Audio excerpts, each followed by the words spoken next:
Hello everybody, I'm Conquering History Games, and welcome back to part 2 of my Aegon the Conqueror campaign here in Crusader Kings 2, A Game of Thrones. So we're going to be going after the lands of the Reach and King Merrin VI of the Reach. He will be subdued! We've declared war, and everybody will honor their obligations, surely. So, let's talk a little bit about this guy. The main thing that you need to know is that he's a member of House Gardner. House Gardner was this really ancient old house that claimed they were descended from Garth Greenhand. Actually, I think if we look at his bloodline here, there should be something there. Yeah, Garth Greenhand was the first ruler of the Reach, who wore a crown of vines and flowers that made the land bloom. So, first man opinion grows, traditional claim on the kingdom of the Reach, more prestige, more Reachman opinion. So initially this House Gardner ruled over the High Garden area and some of the riverlands around it, but then over time expanded their control over the whole Reach, mostly because of all the many kids that he'd had. So like, I think if I just clicked on, say, Florent here, boom, Blood of Garth Greenhand. Let's check out the Fosways. Yeah, Blood of Garth Greenhand. The guy got around, growing strong. You know how it be. And so during the... I'm going to keep using the term historical, even though this is a fantasy universe. You guys understand what I'm saying when I say that. So he historically allied with King Lorne of the Rock here, and they put their armies together, which I think would have been the largest armies in Westeros at the time. And they together faced the Targaryens in battle. Actually did defeat the host, like the army retreated, but then the three dragons were put into play, and that was that. Thousands of them were burned to death. King Merrin died. He actually technically stayed alive for a little bit longer. If we look at his family tree, and he had a nephew somewhere here. Yeah, this guy. Sir Mern, this guy technically was king of the Reach for like 3 days until he finally died of his wounds. Let's click another house randomly. Yep, there it is. Garth Greenhand. Yes, they are everywhere. Actually, you know what? For fun, let's check the ledger and look at the bloodlines. Yeah, 123 living descendants. He is just fine.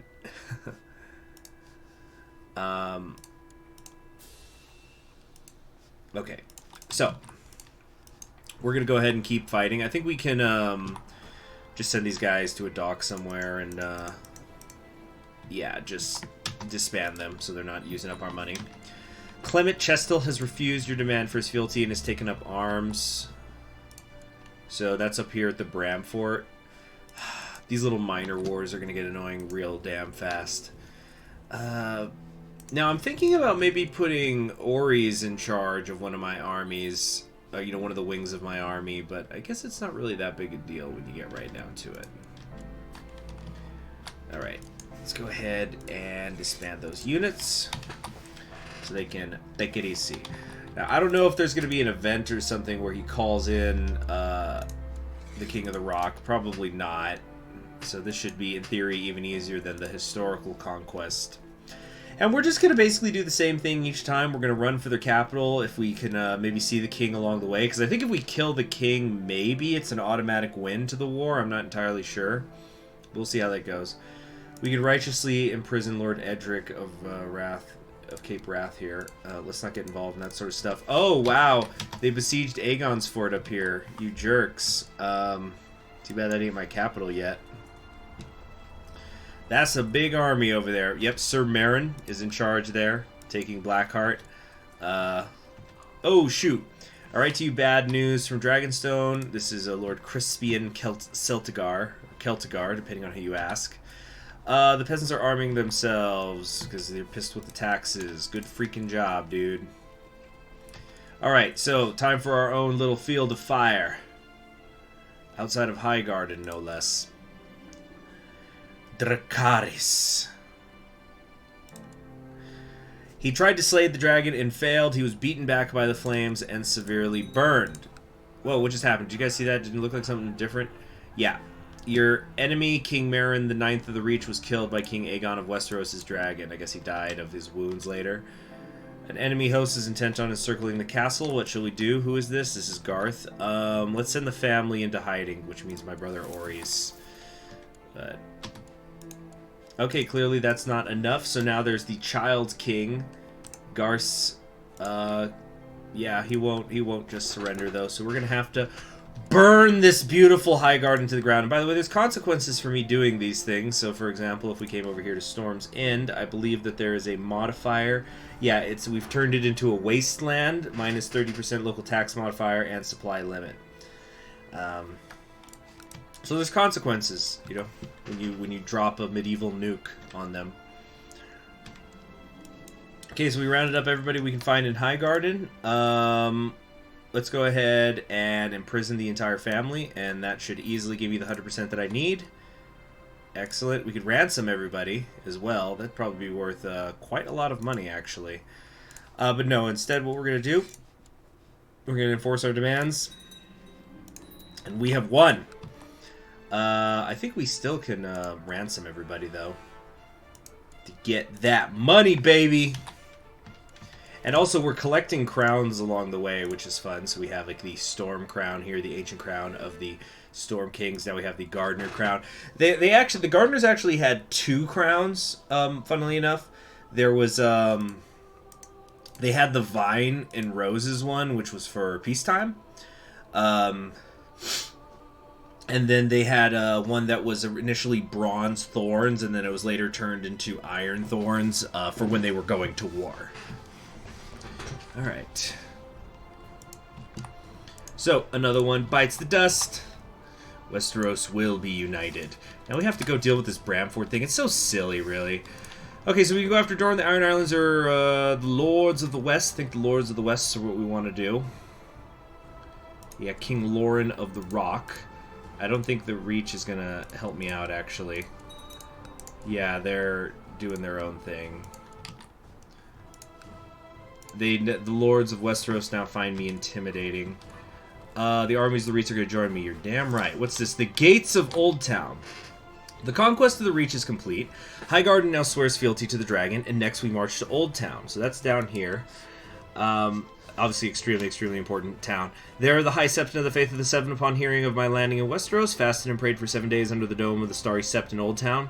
He then announced that the Faith would not have them oppose us, because the crone had shown him what to do, so showing him to do so would mean the destruction of Old Town and Dragonflame.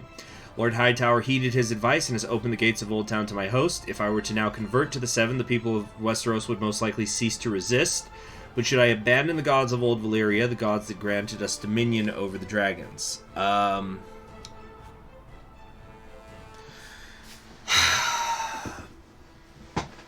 There's fun to be had if I stayed Valyrian, but I think we're just going to convert. That's what Aegon did historically, and this is not going to be a super long campaign. Like, if I wanted to do House Targaryen turns the nation Valyrian, I'll probably do that with somebody else besides Aegon.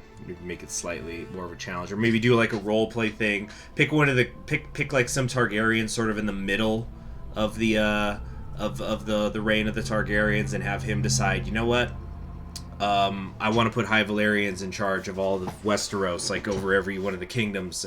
You know, preferably family members, and we're going to try to culture convert and things like that. That'll be another thing we do sometime. So it's prudent. We'll change over. Change over, switch. Okay. Now, let's go deal with the Bram Fort, as silly as it is. The war is ended. Do we want to reappoint old council members? Yeah. Okay, armies of the armor. It looks like things are a little bit divided in terms of who's actually going to help us. Most of them seem to be helping us. So who am I fighting then? Yeah, okay, everybody wants to help me. That's great. Westeros is in a state of war. You know what? Oh, some people are conspiring to kill me, huh? So we kind of got a ticker going now. Oh, okay, cool. All of these guys are now fighting Bramfort for me. Okay, cool. So, you know what? That means we can go straight for Casterly Rock up here. So we did not wipe out House Gardener this time. The armies of the most devout are going to help me. Oh, that's right. Yeah, because the, what do you call it? The High Septon still has his army. The, like, Faith Militia or whatever it's called. Let's make this big ransom offer for everybody. It's always good to have coin, you know, in case I wanted to hire some mercenaries, kind of brace my army. Have him killed. Yeah, subject's trying to squeal again. My enemy has been captured already. Fantastic.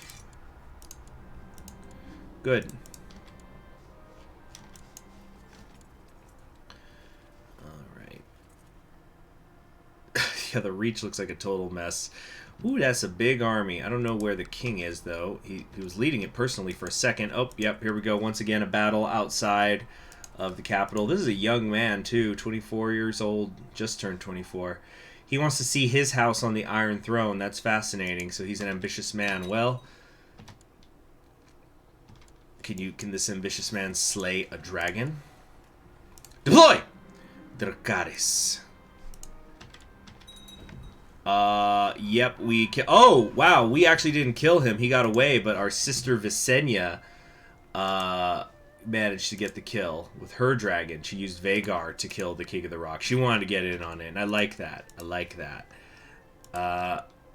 Alright, the Westeros is in a state of war. Yeah, sure. So King Gerald, the 23-year-old, is now in charge. This is the little brother. Let's go ahead and use him to siege Casterly Rock. You got to tear down these big old,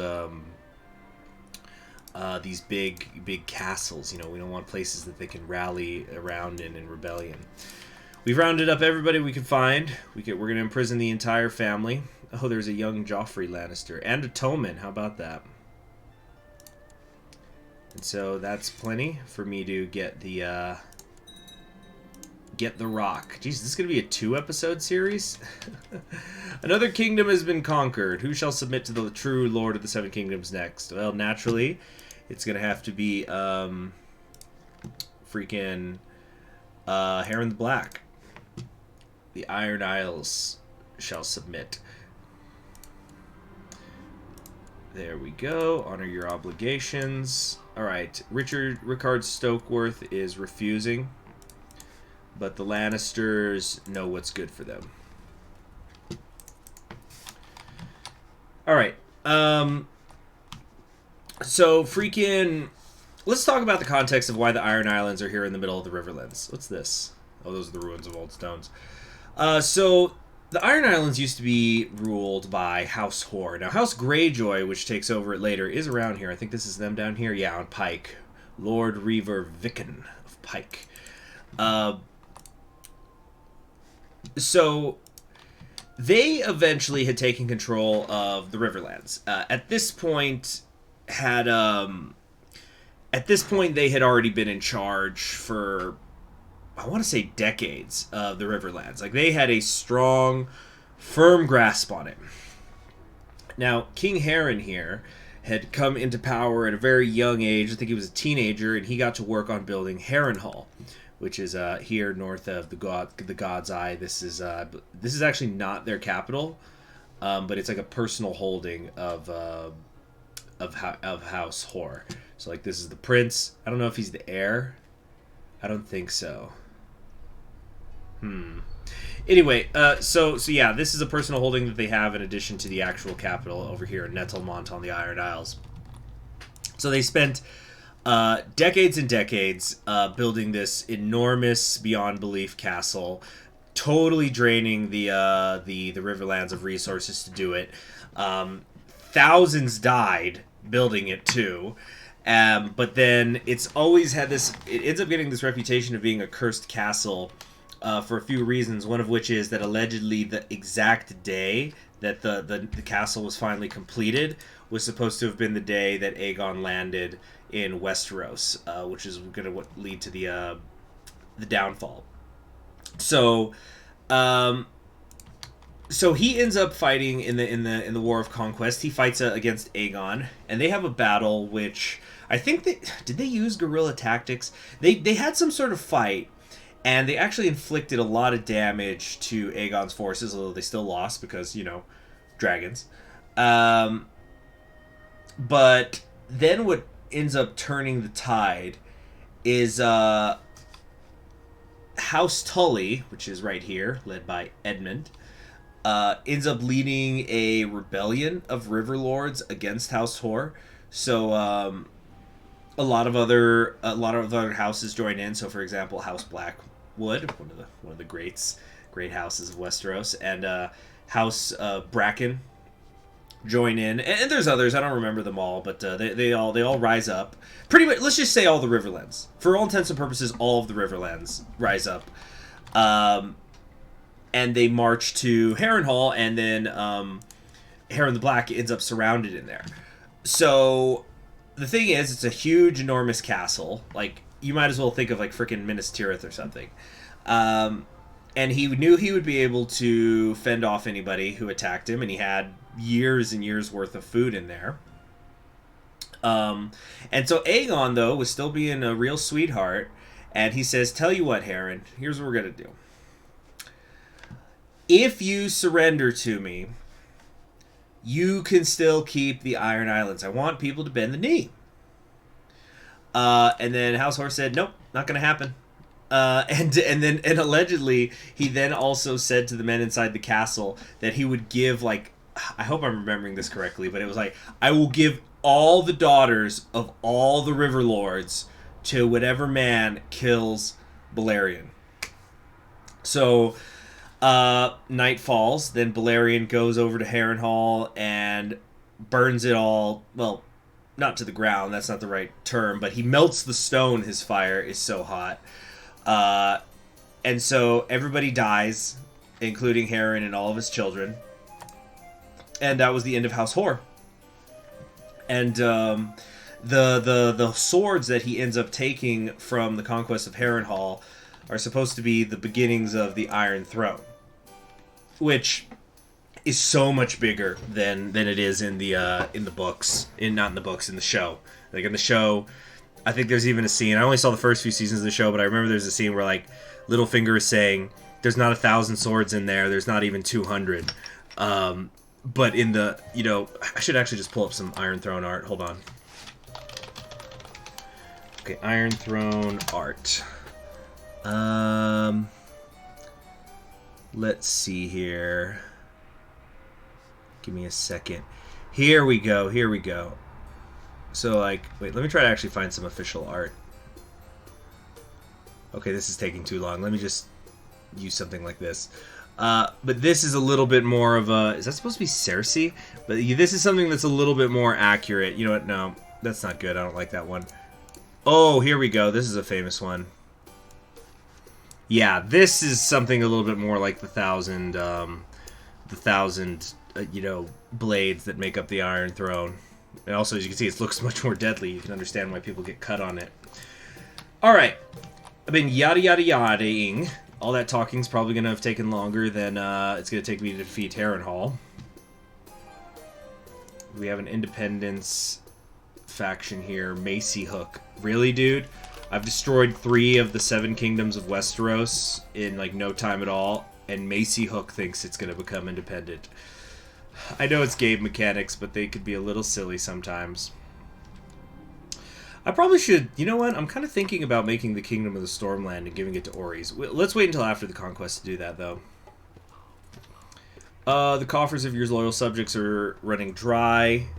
110. Yeah, we're going to distribute some gold to everybody with the raised levies so they quit complaining. House Rainhouse. He's sucking up to me. Well, if you want to suck up away, man. See, so for this one, let's go hit Harrenhal. There's no shortage of soldiers. That's cool. Let's try to grab Harren. Where did he go? Did he go to the God's Eye? I thought this was like an inhabitable area. The Isle of Faces. Well, God's Eye is the name of the lake, but you know what I'm saying? Huh, where did he go?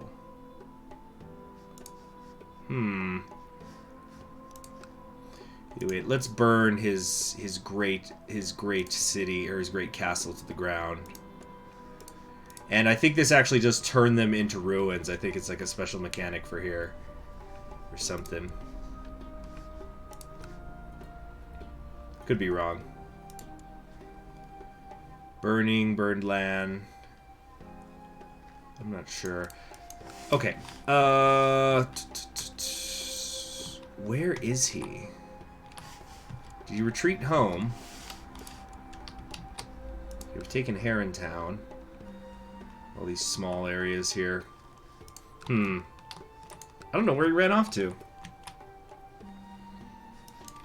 Well, let's, can I tell them to get their own ships up? Or... we probably should go deal with this army here. In honor of the great esteem, King Aegon, in honor of the great esteem that I hold them, I hereby grant the Night's Watch expanded territory. The gift shall be extended a further 25 leagues south, so that the watch may be better supplied and manned. Sure, dude. I'm gonna say that, I know I said I commend the initiative, but it's one of those things that, why would he write to tell me this? He hasn't, you know, knelt to me yet. I'm nothing to him so far. So we're gonna say, I'm saying like, yeah, I commend the initiative because it's like, couldn't do anything about it anyway. I don't rule up there yet, and there's no reason that he would write to tell me. You see, I don't want to actually fight them on my home turf because it's gonna get all burned. What should we do then? I need to find where this frickin' guy went. Oh!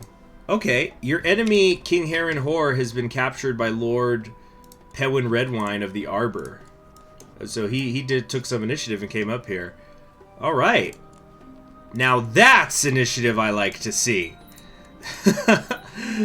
How funny. We need to give him something. Can I put him in charge of... oh, he's technically independent for the duration of the war. The Lords of Crackclaw Point have long resisted the overlordship of outsiders, but surely if I sent my sister Visenya to demand their submission, they would have no choice but to bend the knee to the dragon. So that's like this area, I think, right? They will submit. Okay. Another kingdom has been conquered. Who shall submit to the true Lord of the Seven Kingdoms next? Let's do the Vale. Okay, now we have to be careful in the Vale because I think in mountain areas we can't use the dragons. I think it's in mountains and in desert or something like that. Could be wrong. So the Vale was another interesting case. Okay, yeah, hold on. We're gonna make sure everybody honors their obligations. Yeah, Heron is still in charge. He friggin' hates me. Defeated him in war. Defeated him. Or declared war on him. And I defeated him. And I subjugated him. And the Crown Authority. And he wants control of stuff that ain't his anymore. Well, that's just too damn bad!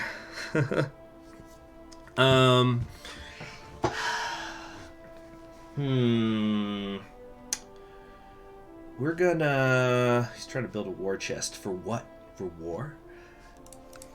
Anyway, so I think I've actually done this in the wrong order, or actually I don't remember which order that happened in, but after the Field of Fire and destroying Harrenhal, nobody really wanted to fight. Well, I shouldn't say nobody, but a lot of people saw the writing on the wall in regards to Aegon's conquest. So the armies of the north marched south, but then Torrhen ended up being the king who knelt to the Targaryens. Even though his brother, who... yeah, here we go. Master Brandon Snow of Mount Caitlin. The Spring King of the North. Huh. Is this a character? Let me look at the wiki link. Okay, there's not much about him. He's just known as the Spring King. No information about him.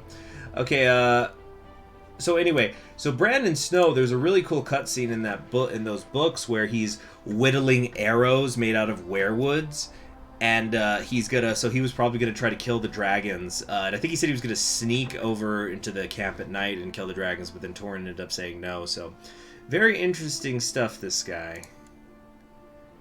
He was married to a Stark? When did this marriage happen? It's a matrilineal one. So the children become Starks. Okay, oh no, this is like OC stuff. This is stuff the AI has set up. Anyway, so at the veil knelt, but then also at some point, I'm not entirely sure if it was before or after, the Queen Regent of the Vale, because the Vale was being run by this little kid here, Ronel II, as you can see, the Queen here, Queen Shara, is basically started to get ready to defend the Vale, and so like she's increasing the garrison sizes, she's doing all sorts of things. And she actually also tried to propose to Aegon. That didn't work. So she was basically really scared about what was going to potentially happen to her son, King Ronel here. But Visenya Targaryen, Visenya, it wasn't Rhaenys. Actually, this one, Visenya, is usually seen as like the cruel one. She ended up flying up into the Eyrie, and she offers to take Ronel on a ride on the dragon, and so they fly around for a little bit. And then when they come down, Ronel says, yeah, you know what? You guys are cool. And so he gets to still be Lord of the Eyrie and the Warden of the East. So there wasn't really much to that. I don't think it's going to be as easy for us. Unless there's an event that I'm not aware of. Oh! Well, shut me up. Your Grace, I see not the point in conflict with you and your dragons. I hereby surrender and will swear to you my fealty forthwith. He is wise. Alright, still having fun collecting crowns. Okay, we still got the... Yeah, we got the Crown of the Rock. And then we have the Falcon Crown. Alright, so let's head north. Another kingdom has been conquered. Strike north to the first men. We've declared war. And away we go. This is going to be quite a journey. He says, I see not the point in conflict with you and your dragons. I hereby surrender and will swear to you my fealty forthwith. He is wise, so he loses his crown as well. So now we have the Crown of Winter. Was this an error? Why are there two of them? Okay, I guess it doesn't really matter because you can only wear one at a time, but yet an open circle of hammered bronze incised with the runes of the first men, surmounted by black iron spikes wrought in the shape of long swords. Rob would later wear something which was fundamentally the same. Okay, let's deal with Stokeworth, and yeah, Dorne shall be next. You're gonna honor your allegiance? Yeah. You're honoring the allegiance, got it. Oh my gosh, everybody's got to, like, tell me that they're cool with me now. Tully's using favors. Okay, should be pretty easy dealing with Stokeworth here. We just got to probably besiege their main area, and that'll be it. We've taken Stokeworth, we're going to take his family, and we are done. Great. Okay, now for the hard part, possibly. We've got to take out the Dornish under their very old Princess Meria of Dorne. So, this, I don't know, we're going to see what's going to happen, but basically, watch the next episode be only like 10 minutes long, but House Dorne, when they had tried to invade Dorne, here's what happened. Aegon had sent his sister, the one that he favored, dang it, hold on, Rhaenys down south here. So she flew her dragon down to the Princess Pass, which is this choke point here that leads into Dorne. And there was nobody there, which was weird. So she kept going and kept going and kept going, and she would go deeper and deeper into Dorne. And at every castle, there was nobody there. So, eventually, she ends up flying all the way across Dorne, and it's all empty. And so she goes into Sunspear, and which is the seat of House Martell right here. And she talks with Meria, the Old of Dorne, who apparently was like a big frog practically, and she's all by herself in the castle. And so she says, "Listen to me. We're not going to fight, but I'm not going to kneel either." Because Dorne does not have a king. And because, Rhaenys technically had been sent down to negotiate first, try to avoid war if they can. And then Rhaenys says, well, if you're not going to bow, I'm going to come back with an army and we're going to kill you all. And then Meria says, You know, I think... Oh, wait, no. She actually specifically says fire and blood, because that's the Targaryen words. And then Miria tells her, your words, ours are unbowed, unbent, unbroken. And so they say, you know, don't try it.